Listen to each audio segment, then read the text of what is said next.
Bloomberg Audio Studios. Podcasts, radio, news. For over a decade, Barbara Hoblitzel worked at the Department of Education. Most recently, she was in the Office of Legislation and Congressional Affairs. And in that job, she spent a lot of time talking to people on Capitol Hill. Early last year, Barbara started hearing there would be layoffs in the department. And of course, it was very hard to get a straight story in terms of who was being impacted in what way. Almost all education department offices were slashed, including the Office of Indian Education, which funds tribal schools and provides grants to support indigenous education. When that office announced it was laying off employees, Barbara says she got a call from a Republican senator's office. And they were like, what the She says that senator was getting a lot of angry feedback from constituents. We're hearing these terrible stories and, do they understand who is served by these programs? And, to hear that from a Republican office, it was like, so nobody talked to you, huh? For Barbara, that exchange was the first inkling of what was to come at the Department of Education. It sounds strange, doesn't it? Department of Education, we're going to eliminate it, and everybody knows it's right. In March, President Donald Trump signed an executive order to begin shutting down part of the department.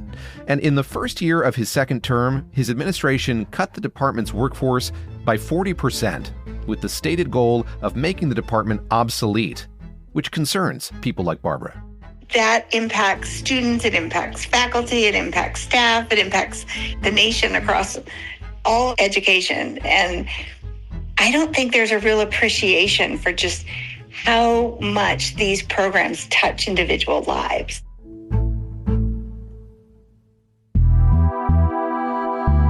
I'm David Gura, and this is The Big Take from Bloomberg News. Today on the show, inside the Trump administration's efforts to gut the Department of Education, how it plans to reshape an agency that serves nearly every American student and school, and could its approach provide a blueprint for how the administration handles other agencies whose work it opposes.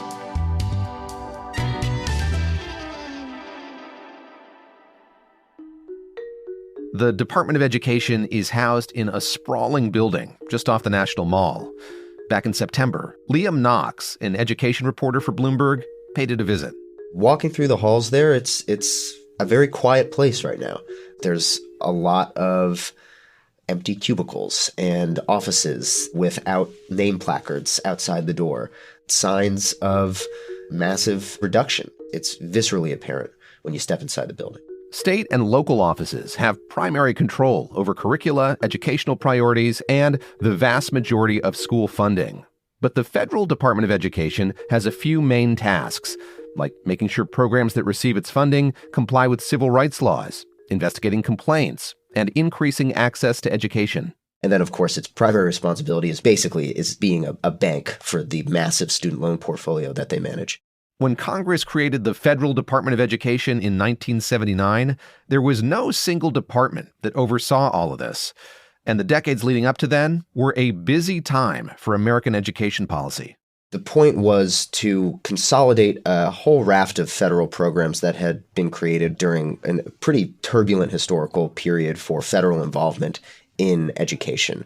That came with the civil rights movement, that came with President Johnson's war on poverty, about ensuring equal access to education, equal treatment within the American education system in a way that just the federal government had never been involved to that extent before. Think of the Supreme Court's ruling in Brown versus Board of Education that declared racial segregation unconstitutional and tasked the federal government with enforcing integration. You had school busing.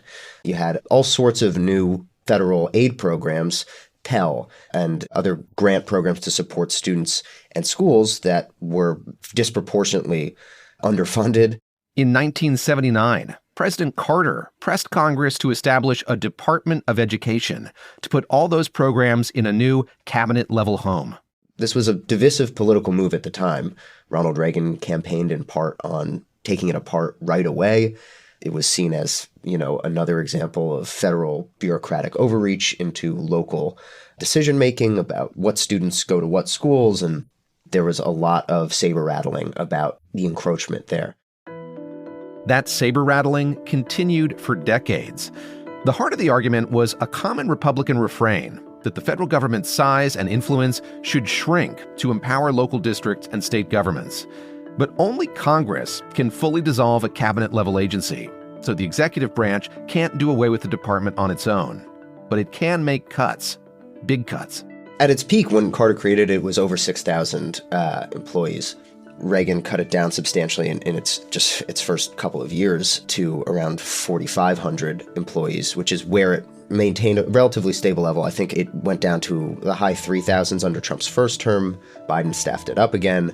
But regardless, throughout its history, it's been the smallest cabinet-level agency in the federal government, and it's not even close in terms of personnel.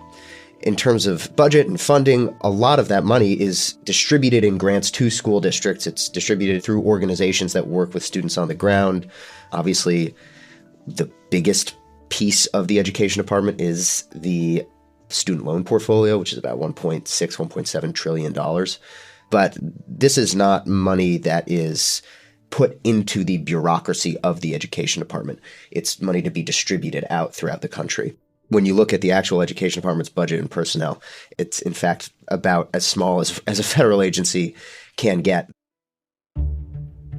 Critics argue that the department, small though it is relative to other agencies, still has bureaucratic fat to trim, and no president has taken that argument as far as President Trump. In his second term, his administration has set out to cut the department as much as is legally possible, using a familiar strategy. It's strikingly similar to how a company kind of entering bankruptcy or entering into a period of austerity might manage its decline. Step one, bring in a new leader. And in this case, that's Secretary of Education Linda McMahon. President Trump has a history of appointing business people to lead his executive agencies.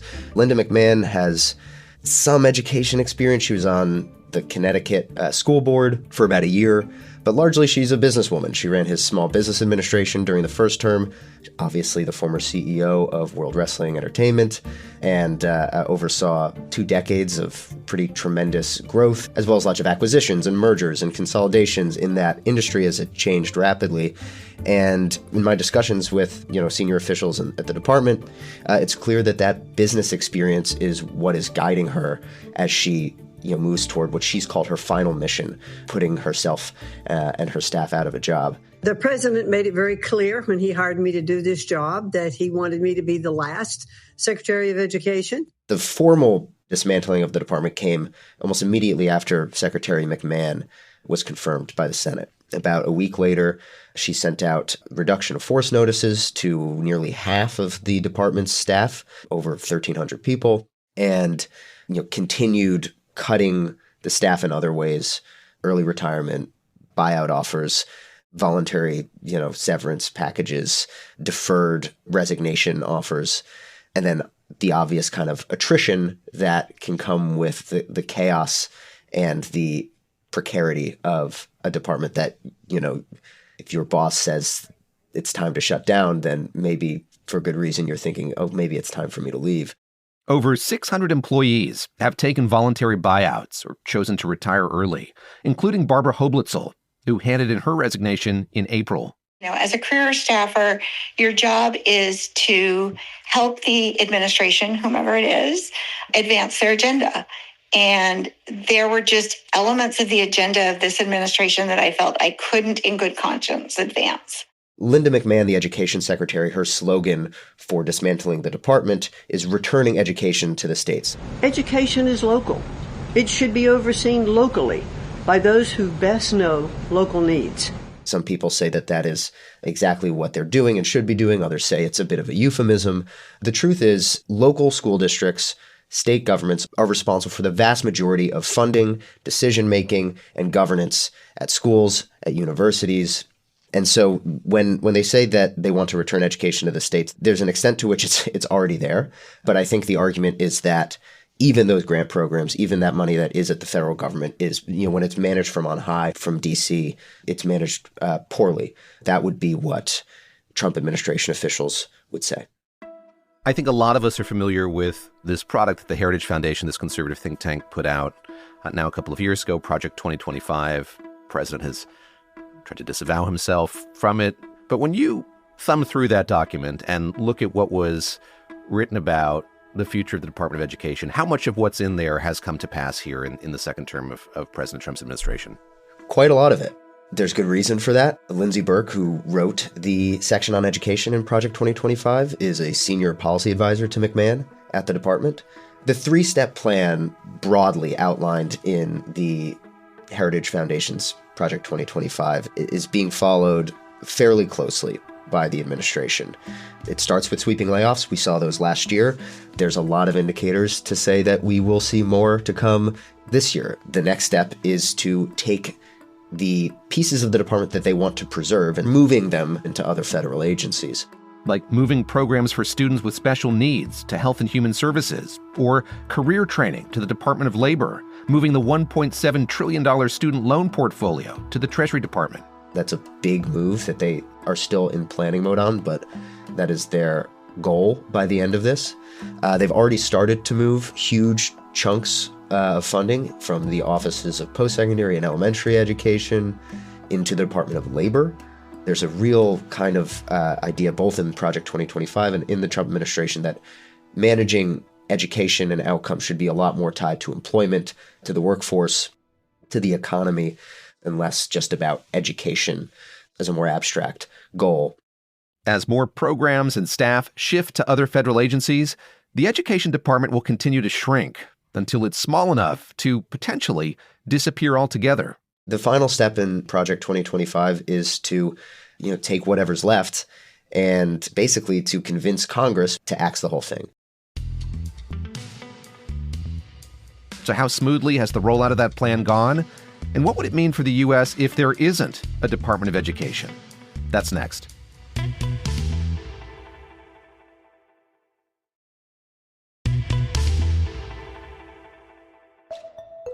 The Heritage Foundation's three-part plan to gut the Department of Education offers a clear blueprint to the Trump administration.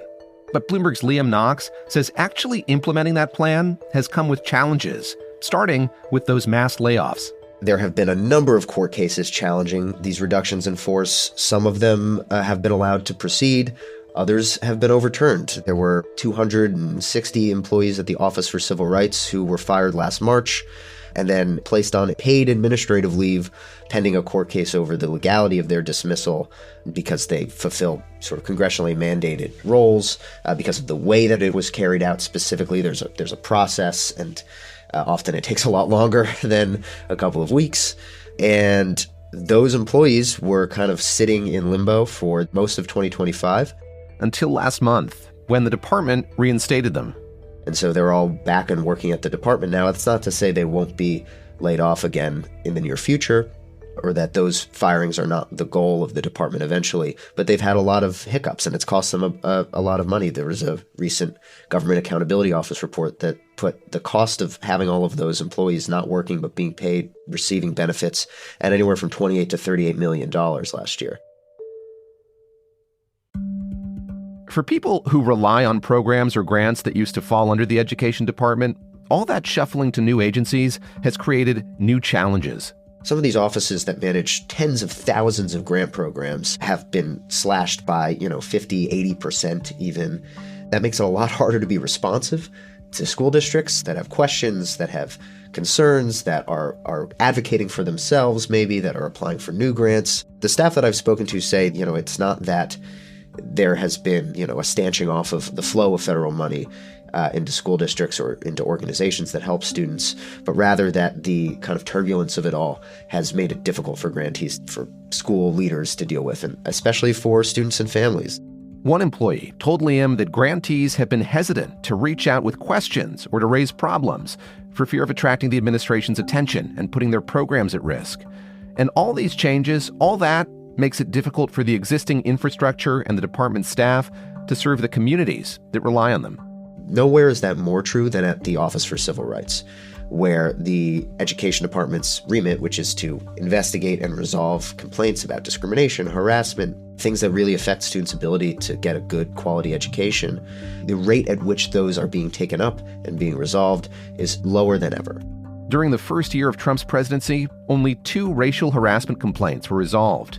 In 2024, that number was 25. If you have Congress continuing to approve a budget and you have programs and sometimes staff being moved to these other departments. I guess I hear that and wonder sort of what's changed as a result of that. I mean, we're still kind of funding and financing, we taxpayers still funding and financing a lot of these programs and this staff. What is the administration's response to that? Secretary McMahon has talked about that strategy as being a kind of proof of concept for Congress.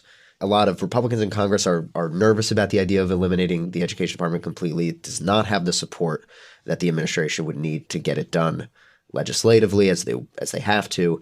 And so this is a way for the department to show, hey, we're still going to fund these programs that your constituents really care about, like Pell Grants, like Title I, but it just doesn't have to actually be at the Education Department. For skeptical lawmakers, it's going to take a little while to prove that. Congress seems committed to education funding. Its latest budget maintained or increased funding for nearly all education programs, despite the staff cuts. And Trump's One Big Beautiful Bill actually increased the scope of the department's responsibilities. It established a new Pell Grant program for workforce training credentials and new earnings tests for colleges to qualify for federal aid. And so there is a disconnect there. And their plan right now is to keep the policy shops at the Education Department, but take the oversight and management of the budgets, as well as most of the staff that actually do that practical day-to-day work, and detail them to other agencies to show that it can be done there. To effectively to cleave the policy side of things from the operations side of things.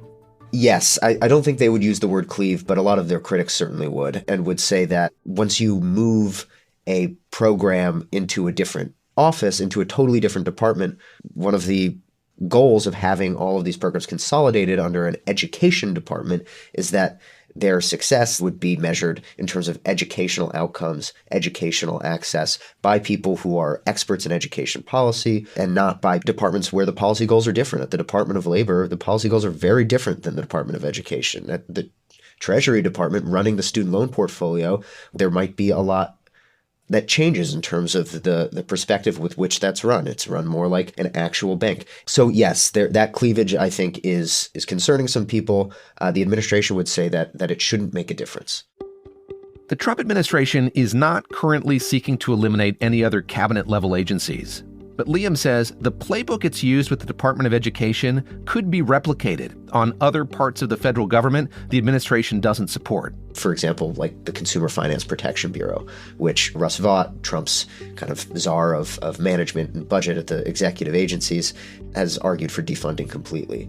Again, that is a congressionally mandated agency that if they want to gut it significantly, they're going to have to find creative workarounds, just like they're doing at the Education Department. And so if the administration wants to do things by executive decree, they're going to need to find ways to do that don't contradict with the authority of Congress, with law as it's already been passed, because they just don't have the votes to do it otherwise, at least not right now. And those kinds of creative workarounds, getting rid of certain programs, especially getting rid of programs that the administration has said it views as, borderline illegal, programs whose goals align with like diversity, equity, and inclusion, it could certainly be a template for hacking away at those pieces of the federal bureaucracy.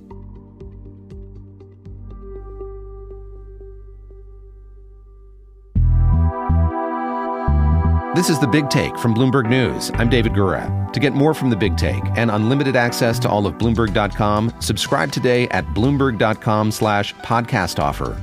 If you like this episode, make sure to follow and review The Big Take wherever you listen to podcasts. It helps people find the show. Thanks for listening. We'll be back tomorrow.